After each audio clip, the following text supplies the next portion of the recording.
La Fundación Española para la Ciencia y la Tecnología patrocina Campus, panel de expertos, en Uniradio Jaén, Ciencia al Día.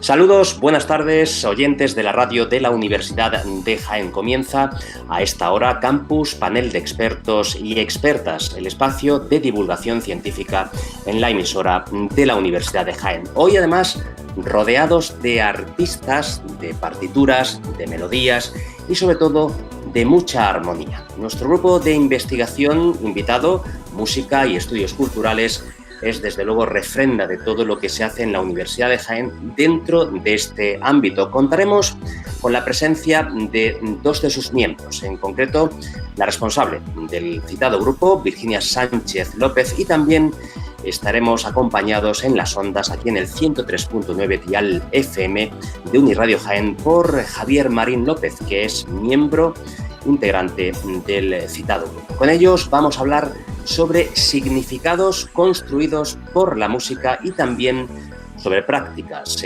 asociadas a ella.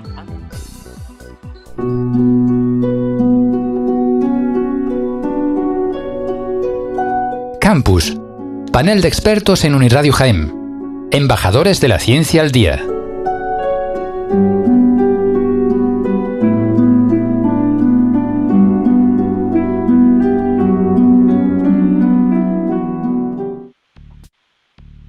Música y estudios culturales, ese es el grupo de investigación invitado hoy, Campus, panel de expertos y expertas aquí en el 103.9 dial FM, en la emisora universitaria, en Uniradio Jaén.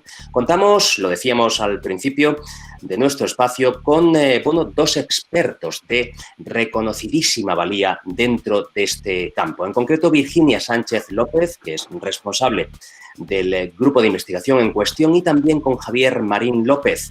Vamos a saludar ya a nuestros invitados. Virginia, Javier, buenas tardes a ambos y sobre todo agradecimiento por aceptar de tan buen agrado la invitación de Uniradio Jaén. ¿Qué tal?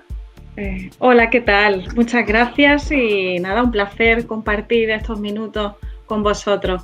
Y un saludo a los oyentes, que yo prefiero decir escuchantes, porque es un nivel más profundo de audición.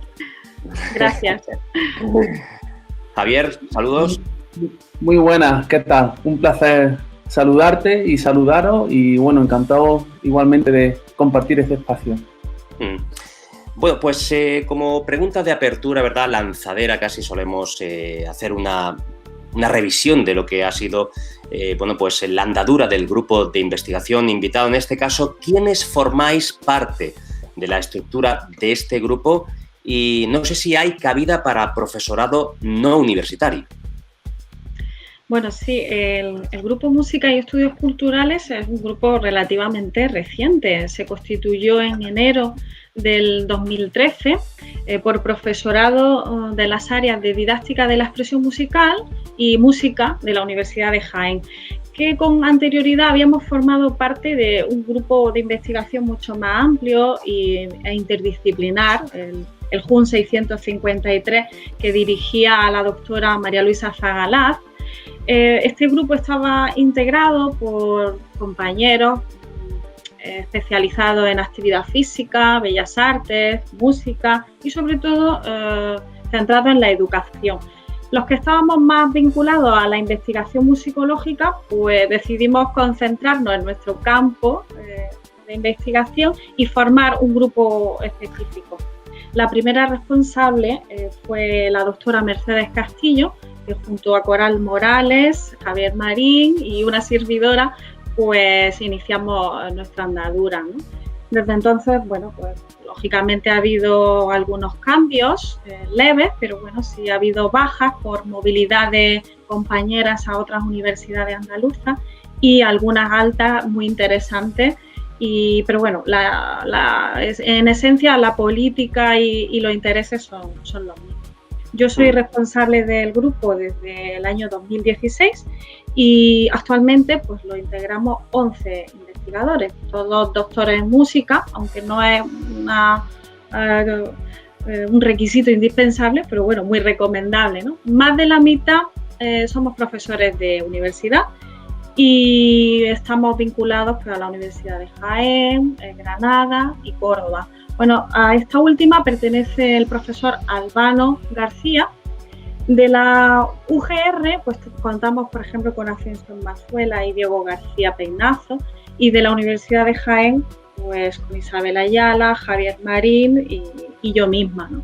El resto sí que es verdad que pertenece pues, a otras instituciones, principalmente conservatorios de música andaluces, que es el caso, por ejemplo, de Andrés Ceagalán, que es organista y profesor del Conservatorio Superior de Sevilla, Manuel Calahorro, que el pasado año estuvo en el Conservatorio de Córdoba, el Conservatorio Superior, y el caso de Francisco Parralejo, que está vinculado al Conservatorio Profesional de Jerez de la Frontera. Y también hay compañeros vinculados a institutos, centros de secundaria, como es el caso de Juan Ruiz Jiménez, que es catedrático de música en el Instituto Generalife de Granada, al que quiero felicitar, aprovechando la oportunidad que me dan la onda, por su inminente investidura como académico de número en la Real Academia de Bellas Artes de Granada. Bueno, qué barbaridad, información precisa, al detalle. Virginia, muchísimas gracias. Pertinente, más que pertinente, preguntar a nuestro otro invitado, ¿verdad?, a Javier Marín López, acerca de esas actividades que se han desarrollado dentro del seno de este grupo de investigación referidas a foros de expertos o también congresos en los que hayáis participado, ya digo, a lo largo de estos años, a lo largo de la andadura del grupo. Sí, debido en parte a la pluralidad de perfiles de los miembros del grupo, la verdad es que hemos tenido presencia en foros de muy distinta naturaleza. Yo quisiera mencionar uno que me parece particularmente relevante y es el que tuvo lugar en febrero del año 2018 en la Universidad Internacional de Andalucía, porque no era un congreso universitario al uso, sino que era el Foro por la Cultura en la provincia de Jaén. Es una iniciativa que aglutinó básicamente a todos los que están trabajando en el sector de la cultura en la provincia de Jaén.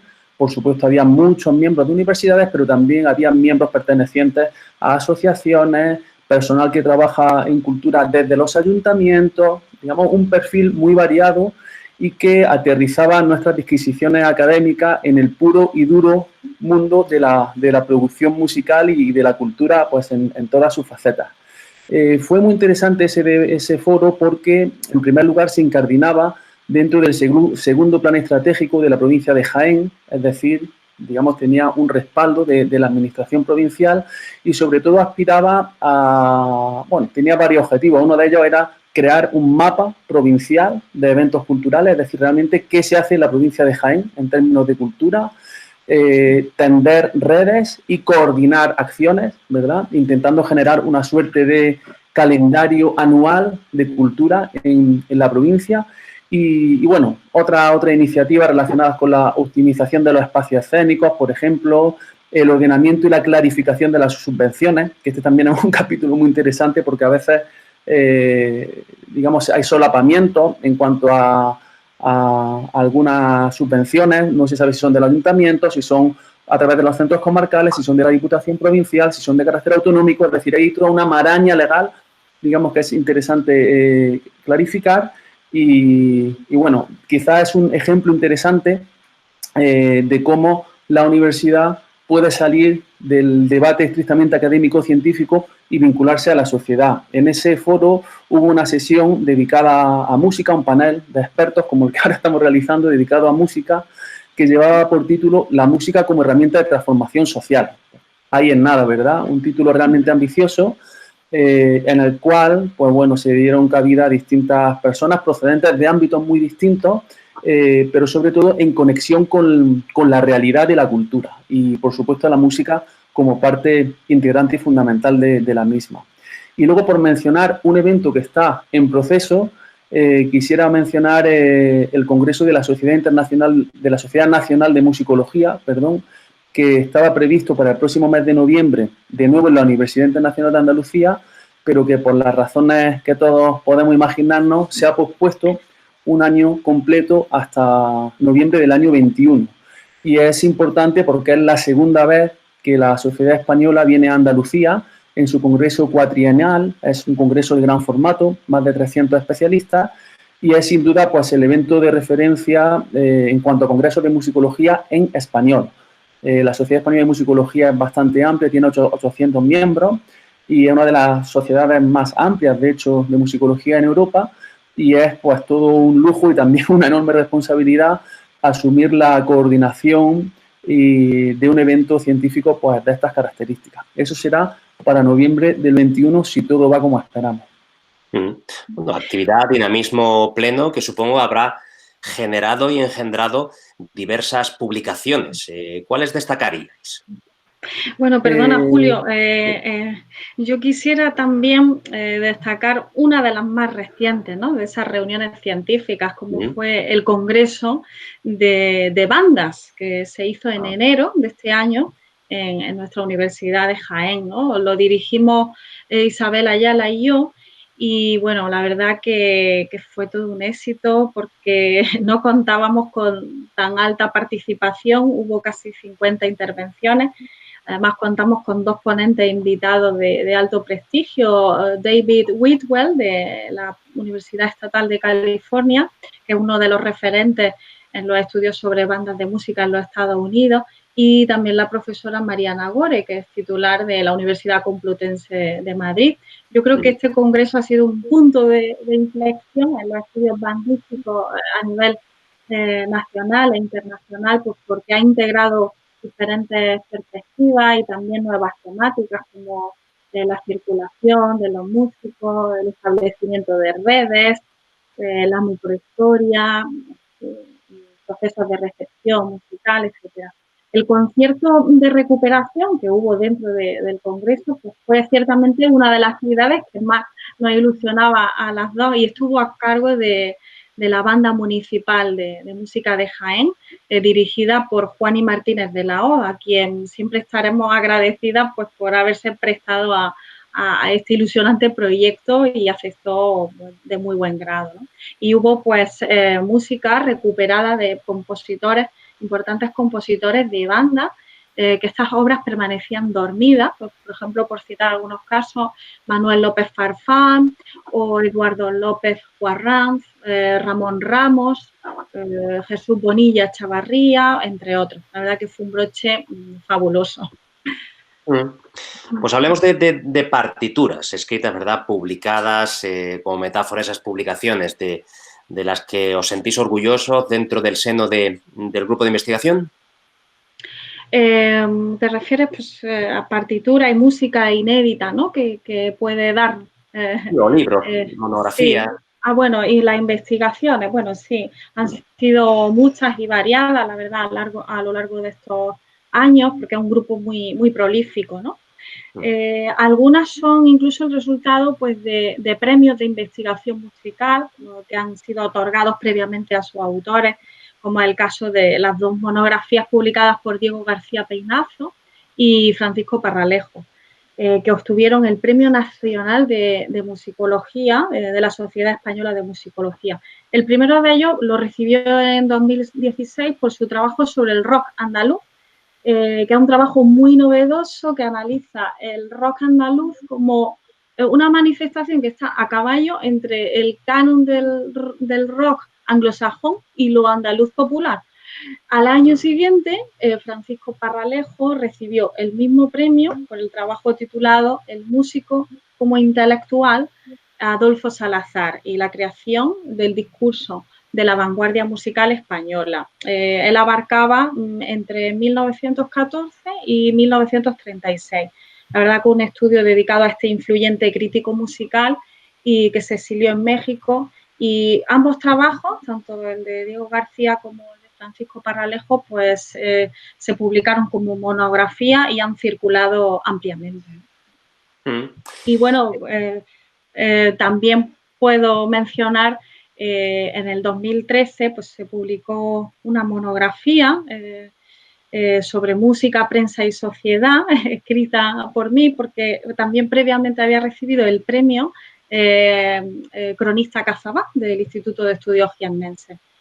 Fue un trabajo pues, basado en las fuentes de prensa periódica, no especialista, porque en Jaén no hubo prensa especializada en música.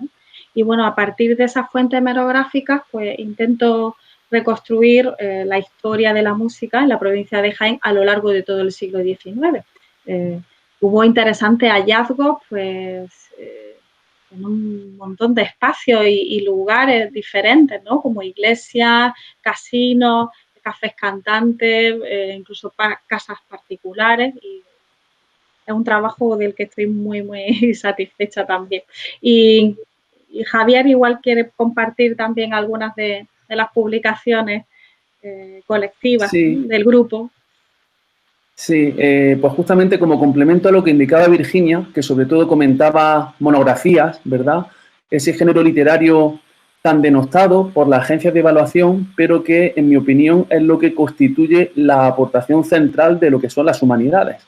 Por supuesto que los artículos son importantes, hay artículos que son de referencia imprescindibles, pero yo creo que la arquitectura mental e intelectual que supone pensar en términos de libro es muy distinto a lo que supone pensar en términos de artículo o de capítulo de libro, ¿no? Por eso, también desde el grupo reivindicamos ese componente humanista en la producción de la investigación y sobre todo el papel central que tienen que seguir ocupando los libros, porque, repito, permiten establecer líneas de pensamiento que no permite hacerlo trabajos de más corta extensión como los artículos. Lógicamente, vivimos en el mundo en el que vivimos, hay que publicar artículos también y capítulos de libros, y en ese sentido, como complemento, decía, a lo que ha comentado Virginia, yo quisiera mencionar una monografía colectiva que fue coordinada por profesoras del grupo y que se publicó por Brepols, que es una editorial belga bastante conocida, un catálogo de publicaciones impresionante, con la virtud además de que se presentó en inglés bajo el estimulante título de Hearing the City in Early Modern Europe, escuchando la ciudad en la Europa de la Edad Moderna, y que se articulaba como estudios de caso sobre las relaciones entre la música y el espacio urbano en la Edad Moderna en distintas ciudades de Europa. O sea, había contribuciones centradas a estudios de caso pues en Nápoles, en Roma, en Zúrich, en Múnich, en París. Y ahí aparecían también contribuciones españolas y en concreto una dedicada al caso emblemático de Úbeda en el siglo XVI, esa famosa ciudad de perfil ducal, ¿verdad? Porque tiene su modelo en Florencia, digamos, en las grandes cortes italianas, pero que sin embargo que nunca tuvo duque, pero sí que tuvo a un hidalgo como Francisco de los Cobos, que en realidad tenía mucho más poder que muchos de los nobles de su época, ¿no? Entonces, a través de esa perspectiva de la musicología urbana, pretendemos, y esta monografía creo que lo consigue sobradamente, aportar nuevas interpretaciones de cómo lo sonoro contribuye a definir lo urbano, es decir, relaciones entre el sonido desde esta perspectiva urbana. Es una de muchas posibles y de muchos posibles enfoques, ¿no? Pero bueno, es interesante también fenómenos como el proceso de transformación del paisaje sonoro, cómo ha cambiado el perfil acústico de nuestras ciudades, cómo la tecnología, la electrificación, los sistemas de transporte han hecho que justamente el paisaje sonoro pues cambie a lo largo del tiempo, y a diferencia de otro tipo de transformaciones urbanas que pueden rastrearse a través de planos históricos, por ejemplo, el estudio de los cambios del paisaje sonoro es mucho más difícil de investigar, ¿verdad? Entonces, bueno, digamos que algunas de estas cuestiones son las que aborda la musicología urbana y que aparece pues muy bien representada en este libro de Hearing the City. Cuestiones, conceptos sobre los que cuando expertos como los que nos acompañan hoy aquí en Panel de Expertos en la radio de la Universidad de Jaén nos hacen pensar, repensar y además disfrutar, porque por lo general son realidades entre líneas, realidades a veces abstractas, pero que cuando son explicadas por talentosos investigadores como los que pasan por estos micrófonos, pues de alguna forma cobran, se plasman de forma, como digo, más que material. Virginia aludía antes a una referencia que me ha gustado muchísimo, obras dormidas. Citaba, ¿verdad?, ejemplos como Ramón Ramos o como Jesús Bonilla. ¿Qué peso tienen las disquisiciones sobre música inédita en vuestra labor investigadora? Nos interesa muchísimo promover el descubrimiento de estas obras musicales que, pese a ser obras singulares y de relevancia para el patrimonio musical, por diversos motivos pues han permanecido silenciadas y confinadas, ¿no?, con esta palabra que está tan de moda, durante décadas, incluso siglos, en archivos de instituciones, incluso casas particulares, ¿no? Precisamente, pues, dar sonido a ese repertorio y transferir a la sociedad ese conocimiento, pues, es uno de los objetivos del grupo. Y una de las formas más evidentes de transferencia de conocimiento, pues, son los conciertos, ¿no? Si hablamos de música inédita, pues tenemos que hablar de conciertos, de obras de estreno en tiempos modernos. Pero es que el concierto es solo la parte más visible de esa investigación musicológica, es la punta del iceberg, ¿no? Dijéramos, es la culminación de todo un proceso de investigación que implica una labor ingente de transcripción, edición, análisis, difusión y no digamos de archivo, ¿no? Javier puede dar fe de ello muy bien, ¿no?, en este tema. Sí, bueno, llevamos en efecto varios años impulsando estrenos de música inédita y hay que decir que la mayor parte de las acciones de los miembros del grupo se han vehiculado a través del Festival de Música Antigua de Úbeda y Baeza, que de hecho es organizado desde el propio grupo de investigación y es un evento que este año celebrará su edición número 24. Pese a todo, esperamos celebrarla de manera presencial con las restricciones y con las condiciones pues, que en ese momento estén vigentes y que lógicamente, pues, yo creo que el principal reto que tenemos ahora es volver al directo. Todo el streaming y todo eso está fenomenal, pero en mi opinión nada sustituye a la experiencia y a la magia que supone asistir a un directo y estar físicamente compartiendo el espacio con un músico, ¿no? Digamos que todo el abanico y la playa de sensaciones, de experiencias íntimas y de pensamientos que afloran en ese contexto no es compatible con, digamos, con todo el fenómeno de la música digital, que ha venido, por otro lado, a aportar mucho y bueno a la difusión de la música, ¿verdad? Pero creo que son vías complementarias y en absoluto excluyentes. Decía a propósito del Festival de Música Antigua que justamente una de sus señas de identidad es la recuperación del patrimonio musical y ello se ha vehiculado pues, en estas 2 décadas a lo largo de una lista bastante amplia de programas de recuperación que están consignados en la propia página web del festival y yo únicamente mencionaré 2 que me parecen representativos y que además están espaciados en el tiempo para que también se vea un poco el histórico de actividades de grupo en este sentido. Uno de ellos es un programa de recuperación que se hizo el año pasado, que se dedicó a un compositor napolitano que trabajó en Italia, que luego vino a España, trabajó en Andalucía, en Cádiz y en Ceuta, y que posteriormente pasó a México. O sea, es, digamos, representativo de esa trayectoria global que desarrollaron muchos músicos del siglo XVIII, estos músicos viajeros, y casi toda su obra se encuentra en la Catedral de México. Es un compositor formado en los conservatorios de Nápoles, es un tipo de alto perfil para lo que era la música de su época y que dejó un legado muy interesante conservado en la Catedral de México. Pues bien, uno de los conciertos del festival del año pasado se dedicó a presentar una selección de obras de Jerusalén compuestas para la Catedral de México. Es una música totalmente teatral, aunque su advocación es religiosa. Claro, Jerusalén estaba formado en el ámbito de los teatros de Nápoles. Él mismo era músico de teatro, sin embargo, encontró empleo en una institución eclesiástica, con lo cual y componía para la Iglesia. Su música, por lo tanto, refleja muy bien estas tensiones entre un espíritu musical teatral, pero al servicio de una advocación y de una emoción religiosa. Este sería un ejemplo, digamos, de compositor internacional, pero luego también hemos prestado atención a realidades más cercanas. Y en ese sentido se han realizado también programas de recuperación con música conservada, por ejemplo, en la Catedral de Baeza o en la Catedral de Jaén. Recordemos el peso de las instituciones eclesiásticas en la historia de la música española en esta época. Y bueno, pues ahí ha habido también diversas propuestas interesantes. Algunas de ellas se han llevado al disco, como por ejemplo el programa de recuperación que se dedicó a Juan Manuel de la Puente, fue un maestro de capilla contemporáneo de Jerusalén, del que antes hablábamos, pero activo en la Catedral de Jaén y, bueno, un compositor también de perfiles singulares y de una altísima calidad. Realmente es impresionante cómo este tipo de repertorio, que no es repertorio estándar, no es repertorio corriente, sino a veces buceando y seleccionando bien uno encuentra obras realmente inspiradas que podrían figurar perfectamente en esos manuales de historia de la música, pero que justamente es necesario, utilizando una expresión que no me gusta mucho, pero que se va a entender bien, poner en valor, ¿verdad?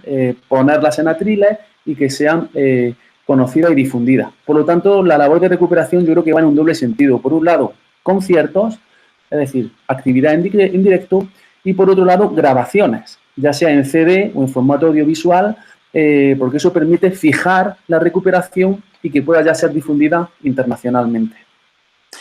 Nuestros invitados hoy aquí en Campus, panel de expertos y expertas en el 103.9 dial FM en la radio de la Universidad de Jaén, son Virginia Sánchez López y Javier Marín López, ambos miembros del Grupo de Investigación Música y Estudios Culturales. Bien, hemos hecho una introducción bastante amplia a diferentes conceptos, a cómo, bueno, pues el estudio de la música se enriquece a través de la lente de los estudios culturales, y ahora nos vamos a centrar, en compañía de nuestros invitados, de nuestros expertos, en las líneas de investigación de este grupo, ¿verdad? Virginia, Javier, ¿cómo os aproximáis a esa simbiosis tan angular, tan epicéntrica entre música y cultura urbana? Hace muy poco tiempo hemos estrenado una web del grupo de investigación en formato Wix, y ahí aparecen todas estas líneas de investigación y los servicios que ofrecemos. Cualquier interesado puede acceder a la página, se llama grupomusec.wixsite.com, y bueno, ahí se resumen muy bien, ¿no? Bueno, trataré de sintetizarla al máximo para no cansar mucho. Bueno, nuestras líneas de investigación giran en torno a distintos ámbitos. El primero, la música y la cultura urbana, pues se ha hablado ya aquí, pues investigando lo sonoro en relación con ese espacio urbano, ¿no? La música en la definición del espacio, en la construcción de comunidades acústicas por medio del sonido, el tema de la cartografía sonora, ahora muy de moda. Otra línea no podía faltar, y ya también se ha comentado algo en parte, ¿no? Es la recuperación, el estudio y la divulgación del patrimonio musical, entendido en un sentido pues no excluyente, ¿no? Porque son músicas históricas, pero también músicas folclórico-tradicionales y populares urbanas. Rechazamos aquí, por ejemplo, el paradigma elitista, ¿no? De la cultura, porque nos interesan todas las prácticas musicales, desde las que cultivan las élites artístico-culturales hasta las del pueblo, ¿no? Más llano, y tanto orales como escritas.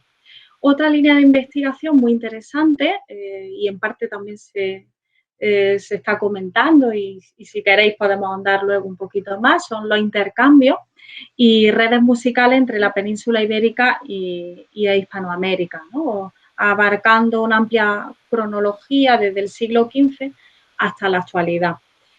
También otra línea es musicología aplicada a la programación y a la gestión musical, ¿no? Todo el tema de los eventos musicales.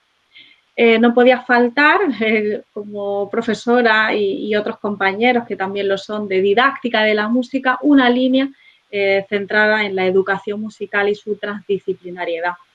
Y por último, y no menos importante, la música, la tecnología y las humanidades digitales, que también es un tema muy apasionante y si queréis podemos abarcar también luego. Bueno, no tocamos todas las líneas como es natural, pero algunos miembros hacen más énfasis en una u otra, pero lo que cuenta la verdad es el conjunto del equipo, ¿no? Bueno, pues supongo que tendremos tiempo de ir repasando todas estas líneas de investigación. De hecho, vamos a insistir en ese papel, ¿verdad?, de la música inédita en vuestros estudios. Ya habéis comentado algunas cosas, pero para ser más precisos, ¿cuáles son las claves de la recuperación del estudio y sobre todo, de la divulgación del patrimonio musical?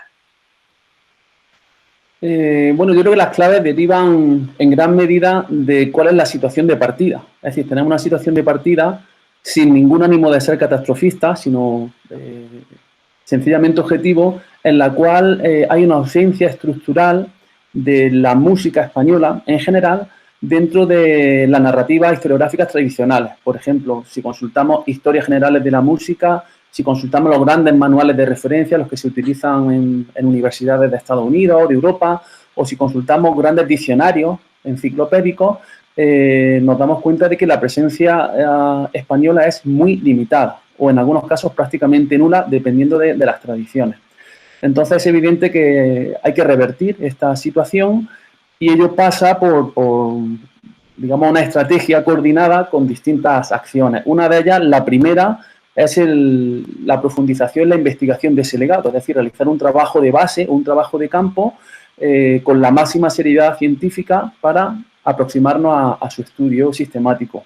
Luego, fundamentalmente, difundir esos trabajos en foros internacionales. Y esto es muy importante porque supone hacerlo entre colegas europeos o del resto del mundo y, por lo general, hacerlo en idiomas que no son el español. Aunque el español es una de las lenguas mayoritarias del mundo, sin embargo, no es la lengua del imperio. Con lo cual, en el siglo XVI-XVII sí era la lengua del imperio, pero ahora no, ahora es el inglés. Entonces, muy importante insertar nuestra actividad en este tipo de redes internacionales para que sea conocida.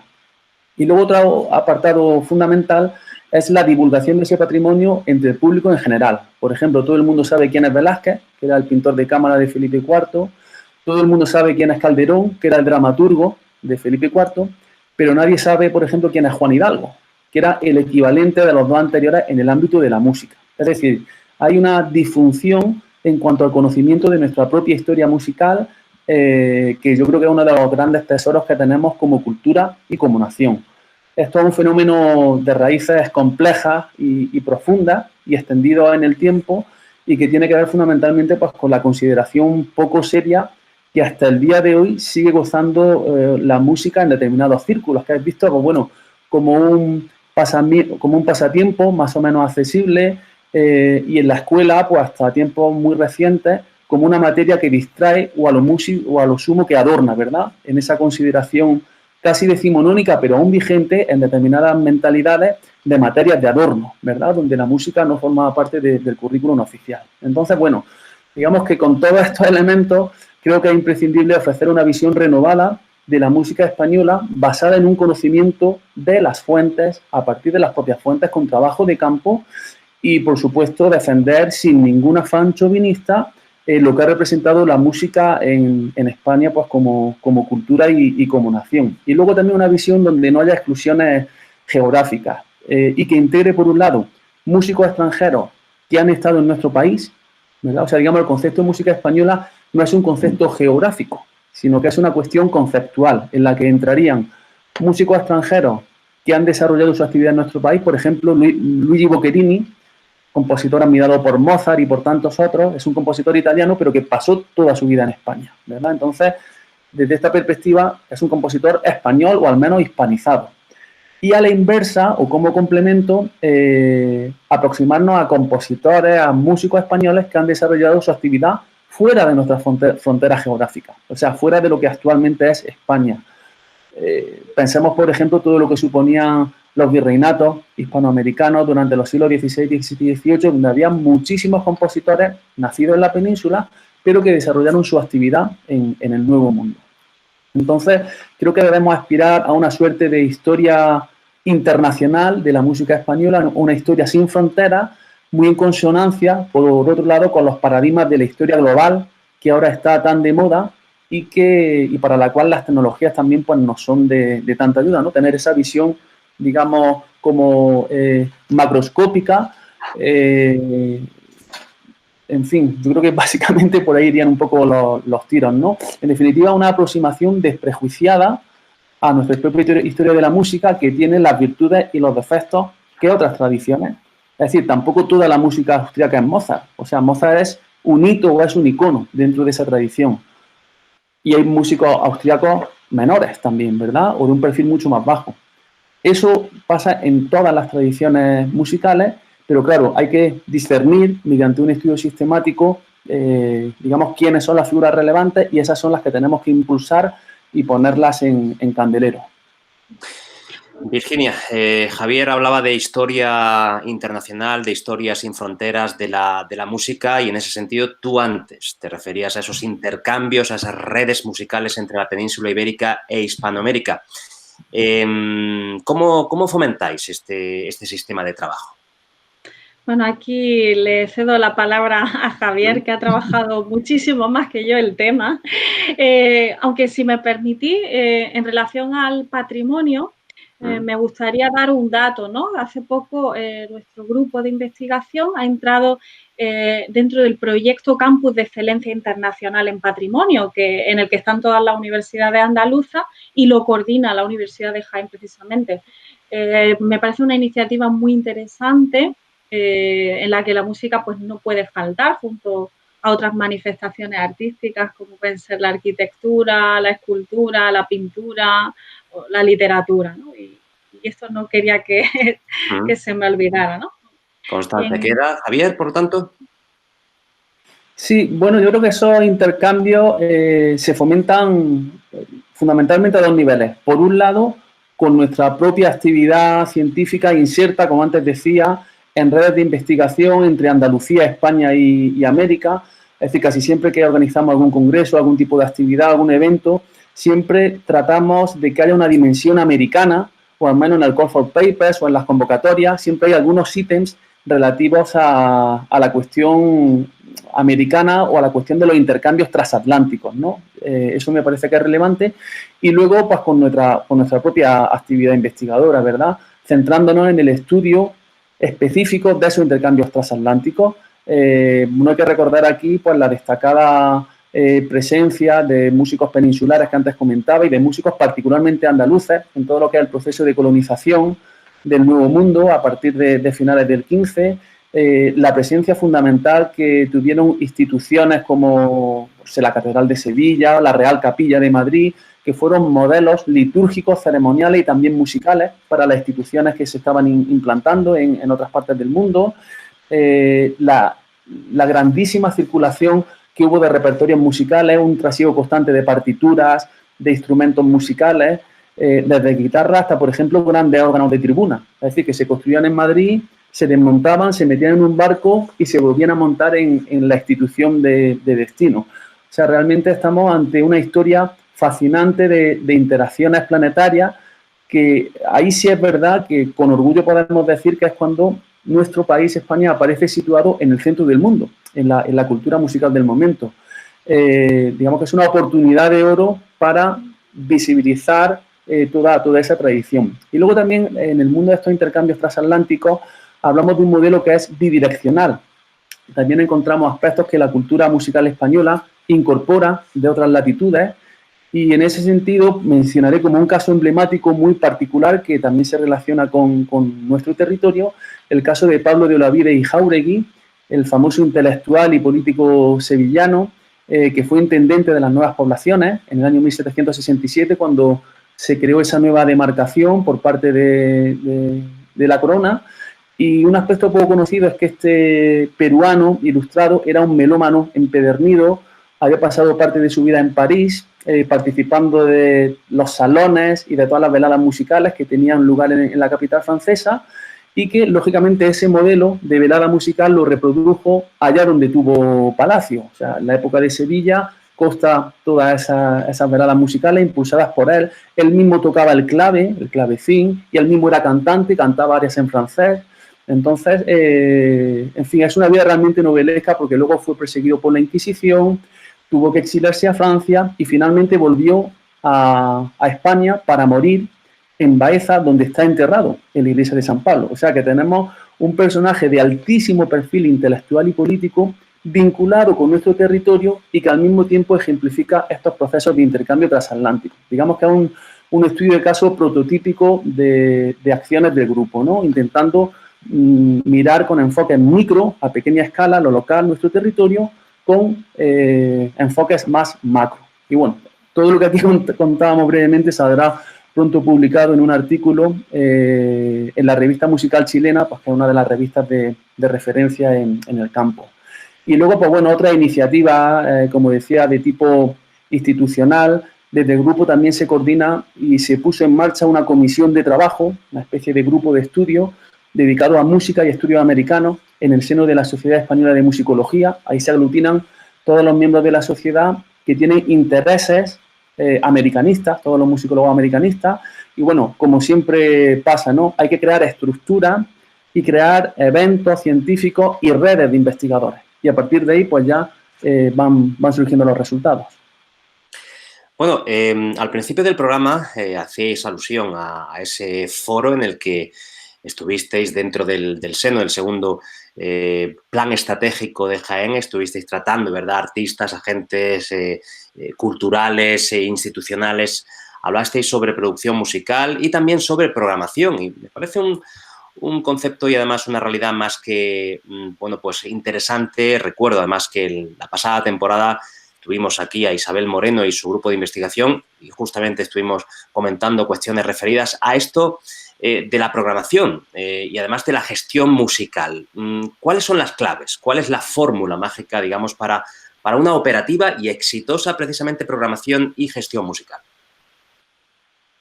Pues no sé quién, Virginia. ¿Quién tiene la receta, no?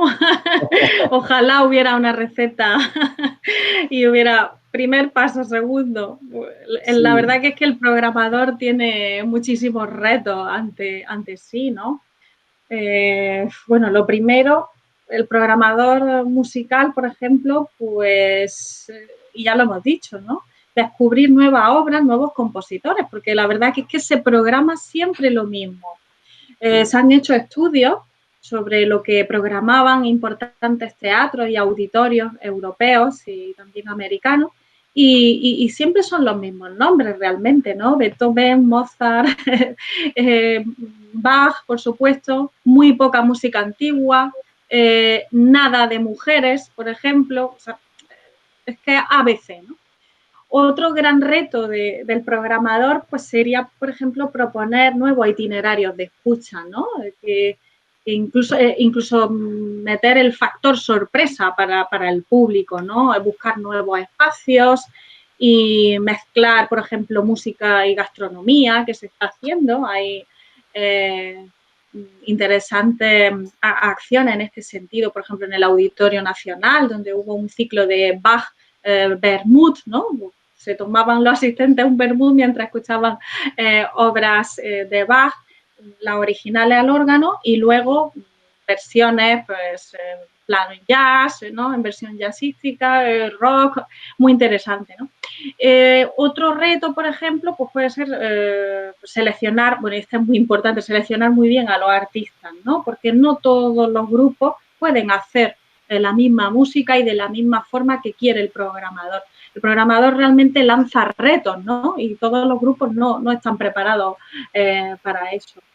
Y bueno, otro punto importante es hacer una buena selección del público. Tenemos que pensar a quién queremos dirigir el concierto o el evento, ¿no? Artístico.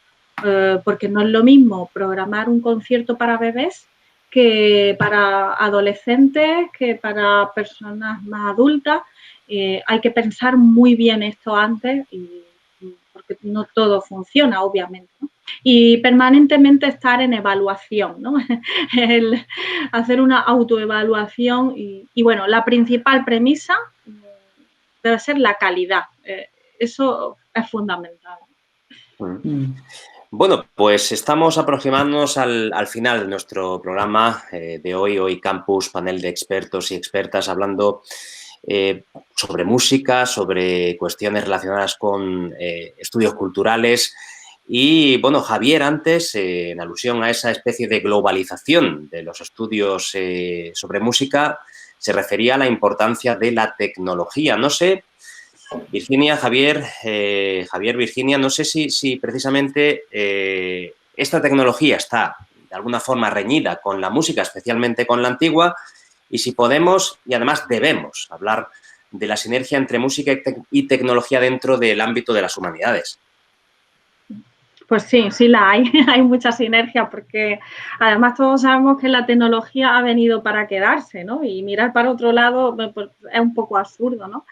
Además, en los últimos tiempos la ciencia y la investigación están dirigiendo su mirada hacia un modelo de acceso abierto, ¿verdad?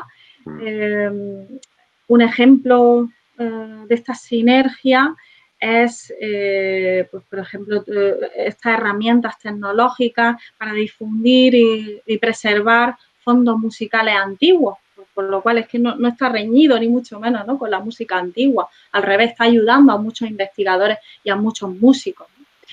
Con esta finalidad, pues nuestro grupo se han iniciado y se están desarrollando proyectos digitales en lo que se viene llamando humanidades digitales. Yo puedo, por poner un par de ejemplos, puedo hablar del interesante proyecto que se llama Paisajes Sonoros Históricos, 1200, 1800, un proyecto original de Juan Ruiz Jiménez, que es responsable de los contenidos, e Ignacio Lizarán, que es el encargado del soporte informático.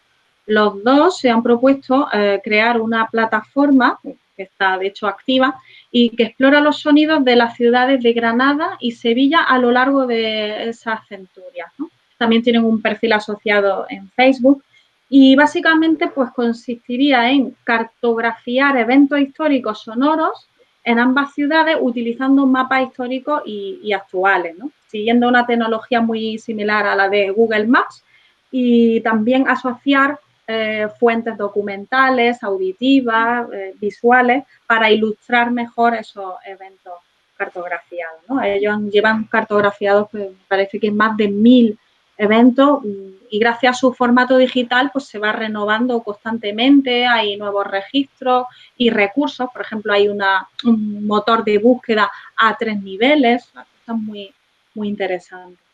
No sé, Javier igual quiere comentar otros proyectos también en esa línea en el que él está metido muy de lleno. Sí, bueno, como reflexión más de fondo sobre las humanidades digitales, o sea, no solo son necesarias, sino que son imprescindibles. Es decir, no hay nada más que mirar los grandes planes estratégicos a nivel europeo, a nivel estatal.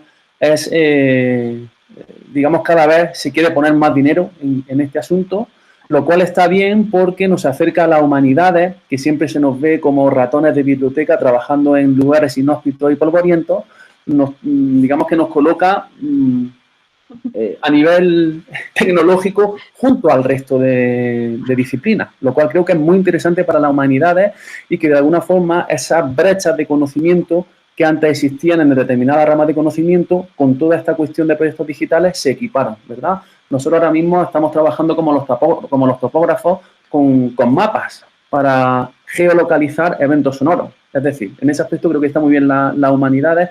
Lógicamente implica un reciclaje también, implica también que parte del presupuesto de los grupos o de los eventuales proyectos ha de dedicarse al mantenimiento de las plataformas, y eso también implica sus problemas, porque como sabéis estamos en un mundo de actualizaciones y de obsolescencia constantes, y es necesario también toda la cuestión de copias de seguridad, respaldo, o sea que es un asunto que también tiene su cara B, y también conviene tenerlo en mente. Yo voy a mencionar muy sucintamente dos proyectos que no son del grupo específicamente, pero a los que colaboran miembros del grupo. Son proyectos organizados desde el Consejo Superior de Investigaciones Científicas, desde el CSIC. Uno de ellos es el Fondo de Música Tradicional, que básicamente es una plataforma, más que plataforma yo diría que es un laboratorio de investigación, porque muchas veces estos proyectos digitales dan lugar al desarrollo de nuevas teorías. Es decir, en la medida que tú puedes manejar grandísimas cantidades de información y puedes procesarla con tecnología digital, puedes ver patrones y tendencias que no verías si estás únicamente analizando casos concretos de estudio, ¿verdad? Toda la cuestión de los Big Data creo que es fundamental porque justamente lo que te permite ver son las tendencias y salir de los casos de estudio específicos. Por eso es tan importante el uso masivo de datos, ¿no? En este sentido, la web que os comentaba del Fondo de Música Tradicional del CSIC tiene recopiladas más de 25.000 melodías que fueron recopiladas en los años 50 y 60 en las denominadas misiones folclóricas. Eso fue algo que puso en marcha el Estado franquista, un poco bajo esa ideología de nación y cultura popular, ¿verdad? O sea, el pueblo como base del ser nacional. Y ahí organizaron una serie de misiones folclóricas y de concursos, básicamente para recopilar las músicas folclóricas que se cantaban en distintos lugares de España. Bien, pues todo ese material está archivado en Barcelona, en el CSIC, y esta plataforma lo pone a disposición de todos los usuarios. Se han digitalizado todas las melodías que estaban copiadas en papel por los informantes y por los recopiladores. Y bueno, yo directamente recomendaría visitar esa página web que es musicatradicional.eu, ¿vale? De Europe, y ahí pues rápidamente echando un vistazo uno se da cuenta del valor realmente también desde el punto de vista de la preservación.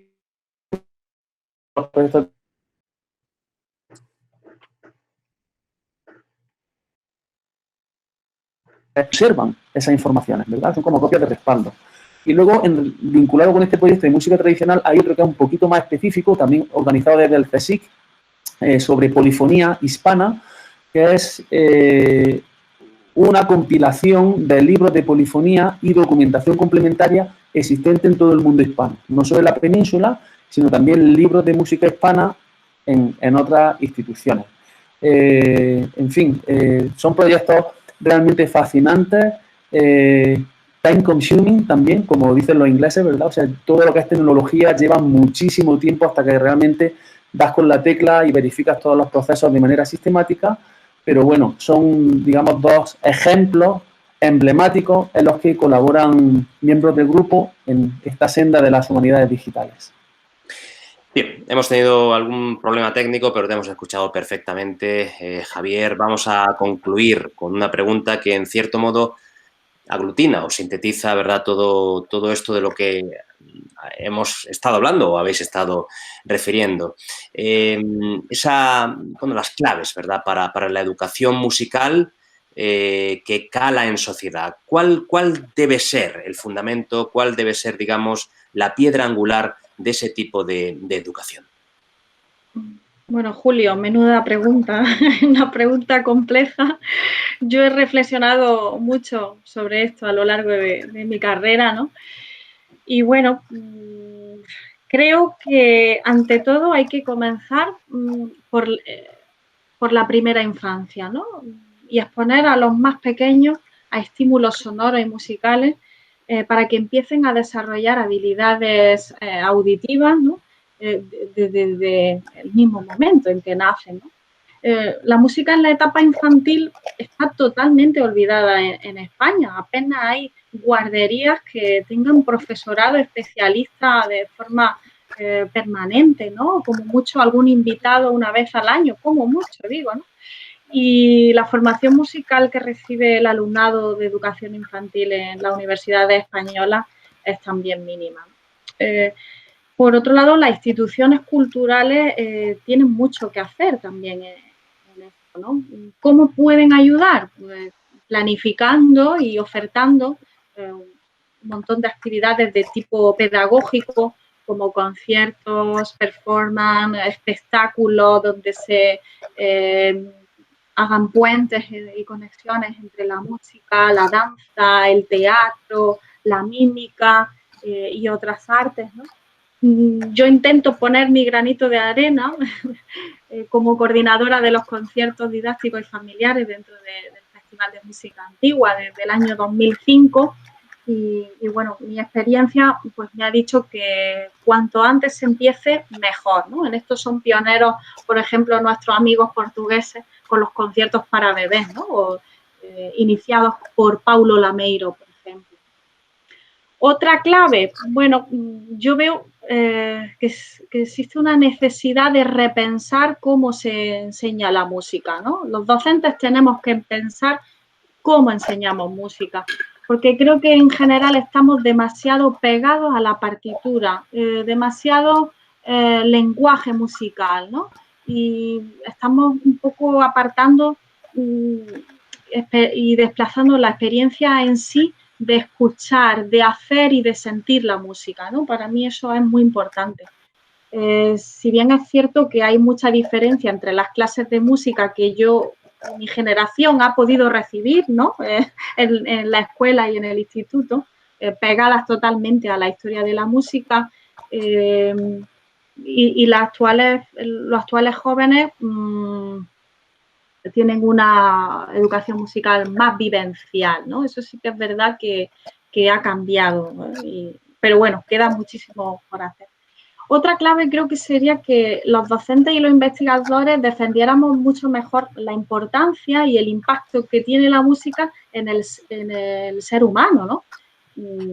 Poniendo en marcha y difundiendo con más vehemencia pues, estudios que presenten evidencias claras de que hay unos beneficios de la música a todos los niveles, cognitivos, físicos, emocionales, sociales, incluso lingüísticos, son muchos. Es verdad que cada vez hay más publicaciones en esta línea, pero lo tenemos que defender mucho mejor, ¿no?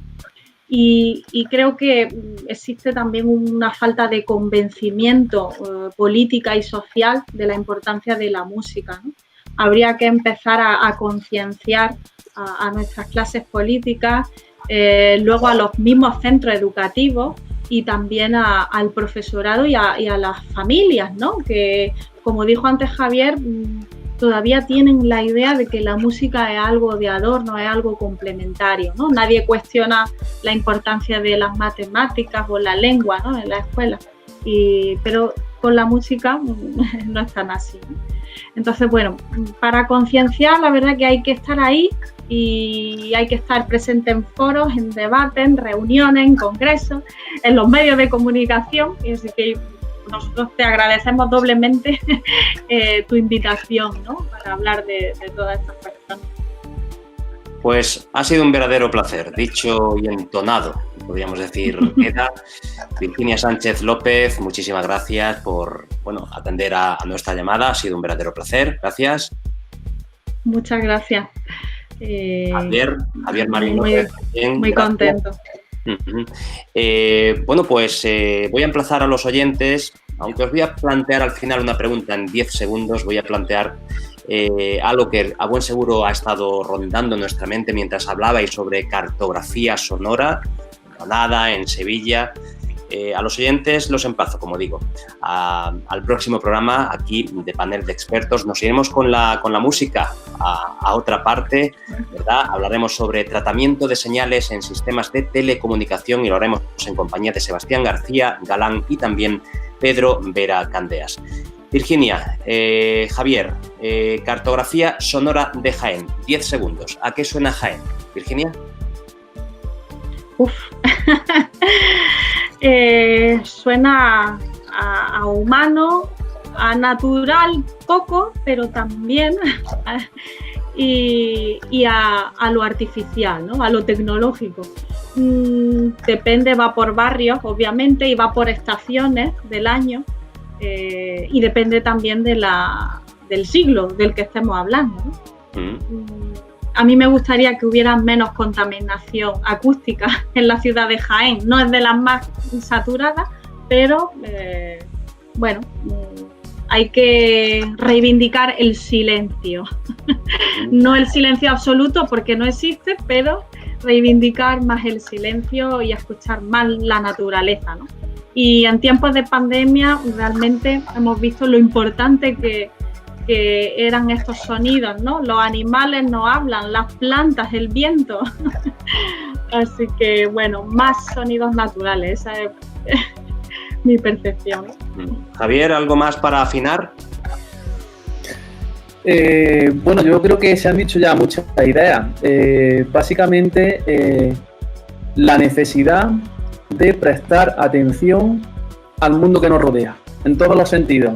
Nosotros, lógicamente, desde el punto de vista de lo acústico, hay mucho desarrollo últimamente y además es un tema que va más toda la cuestión de la ecología acústica como un elemento que casi ya está formando parte de los planes electorales en algunas grandes ciudades europeas, ¿verdad?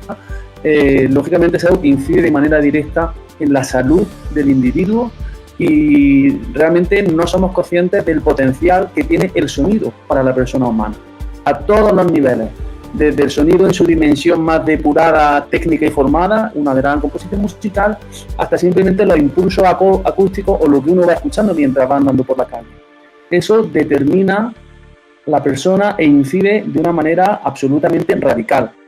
No somos conscientes de ello o empezamos a hacerlo ahora y justamente, y ahí metemos otra postilla, ahora mismo tenemos un proyecto de investigación de los fondos FEDER de Andalucía 2018 que justamente está centrado en los paisajes sonoros de la ciudad de Jaén, viendo cuál ha sido su evolución en los últimos 200 años, desde el principio del 19 hasta la actualidad. Cuáles han sido esas transformaciones, a qué criterios han obedecido, si han sido cambios para bien o para mal. Y bueno, un poco todas estas cuestiones a mí me parece que son de muchísima actualidad y no hacen sino reivindicar la absoluta necesidad de las humanidades en lo que es el concierto científico, académico y universitario a todos los niveles. Pues nada, qué bien suena y además qué itinerarios de escucha, podríamos decir, tan esenciales estos de la divulgación científica, especialmente hoy con nuestros invitados. Virginia, Javier, un placer, muchísimas gracias y hasta pronto. Gracias a vosotros. Gracias por la invitación, hasta luego.